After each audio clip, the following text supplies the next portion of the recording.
Bench day, and today we're going a little bit heavier than we've gone since returning to the bench. We're going to work up to 345 pounds for a paused single before we get into our reps and sets. And since I don't have a spotter here with me today, just in case, we're going to leave the clamps off of the weights. In case you ever get pinned under a bench and you have no one to help lift it off, you can just tilt the bar to one side, the weights will slide off, and you can just tip the bar off of you. Ideally, you don't want to get in that situation, but if you ever had to, take the clamps off, that way you can just dump the weight.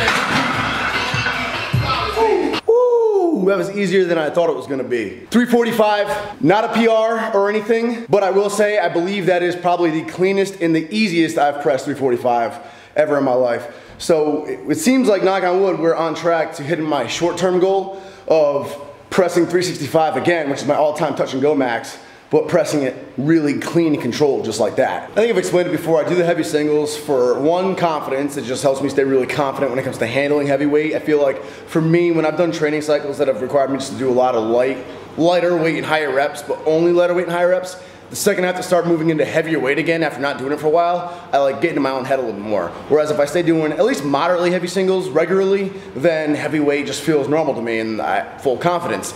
Also, it's good for practicing technique of executing a clean one rep, because sometimes you notice some people will like do like, say you do like a set of 3 or 4, and say like the first one feels a little rocky, but then like by the second one and the third one you start getting into your groove and they feel smoother as you go. That can point out an issue with your actual form and technique upon doing the first rep.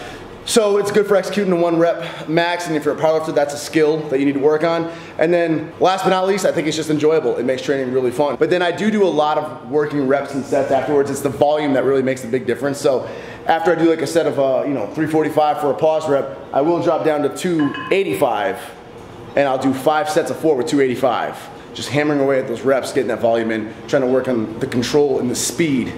So it's not all just heavy 1 rep max type of stuff.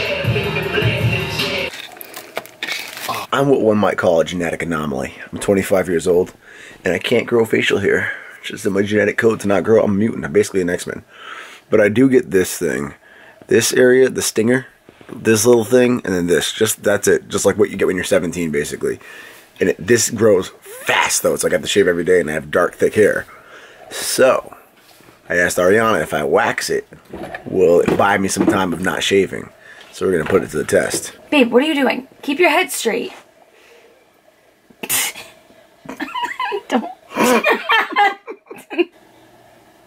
Ready? Mm-hmm. 1, 2, 3. Oh. Oh my God, that's disgusting. Look at that, that is disgusting. Is the bleeding normal? I mean, that's never happened to me, but I think it's because your hair is so long. That's that male facial hair. That's my virility. Take number 3 with this side, because I have a lot of stubborn hairs. Side number 2 is done. Or we just started, basically. Or we just started. It's not done yet. Oh, I'm definitely not doing any of this. Just this, just the stash. I'll shave this. We're at Sobored. That's D. Robio's backwards. Sup, Jake? Jake's my guy, my barber. You met him before. Nick's gonna be cutting my hair today. I am. Practice. Switching it up. Practice. Come on, drain me. Let's go. See what you got, kid. Real quick, for those curious, what do I get for a haircut? You get a low skin fade with scissors on top. Ooh, low skin fade with scissors on top. Fresh as hell. So this is the before, and this is after. But it's all crazy looking right now because he like sprayed it with water and cut it up. So once we shower and then style it, it'll look very clean cut. And now I'm hair free on the lip.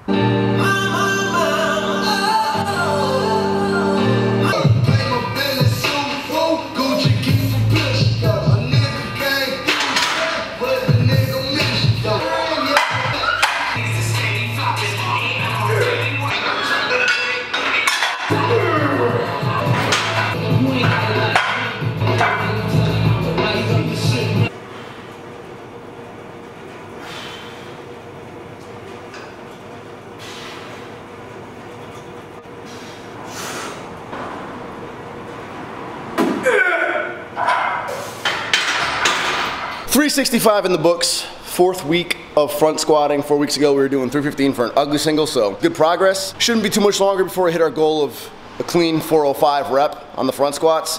Just gotta keep working on my technique and form with them. They are definitely a weak spot of mine.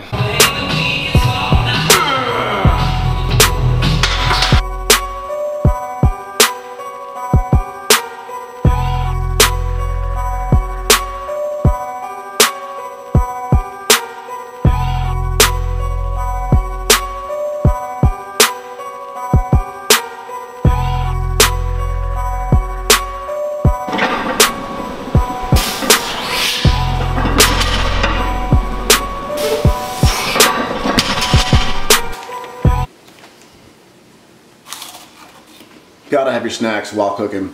Ariana's in the shower. She just got back from the gym, and I'm whipping this up a little bit of dinner. Got the Prosecco ready to go. And of course we got the steak. Woo!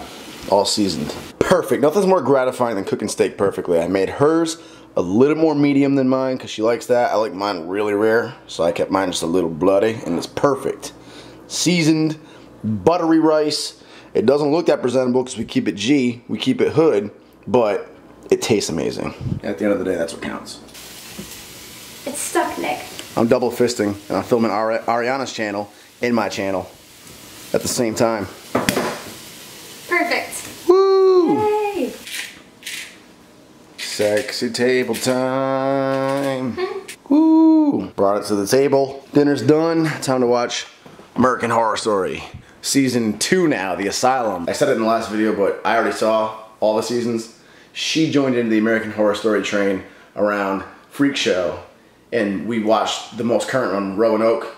So now I'm having a rewatch. And The Hotel. I'm rewatching, and I'm having her watch season 1 and season 2 because those are the 2 best seasons. So you guys all know I'm a huge Weeknd fan, right? Like an OG Weeknd fan.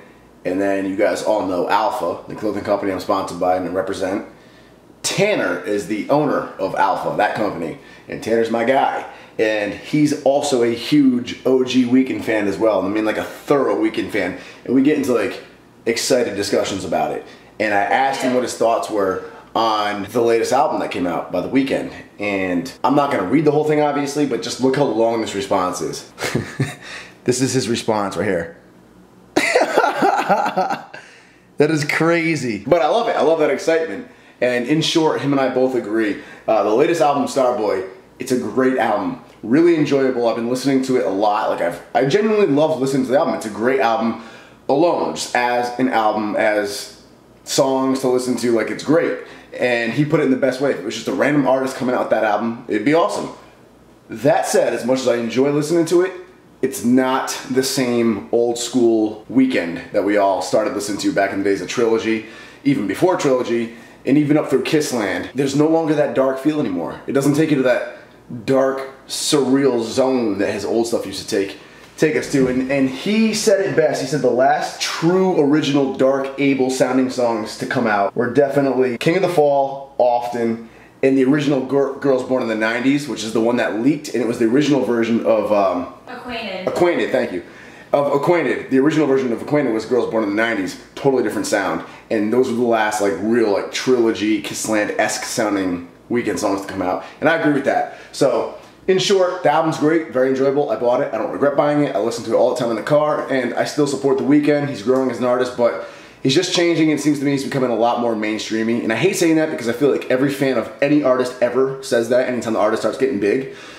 But he even said it in his interview that he did recently. I'm also sad that he broke interview silence, finally, because he had never done interviews really, but he even said it, the people want more of a poppy sound, and he's giving it to them, so it's kind of sad. He's definitely becoming more mainstream. He's making money off of it. I'm glad he is. I wish him the best. I'm proud of him, but it's not quite the same old school Abel we all fell in love with back in the day. Do you agree?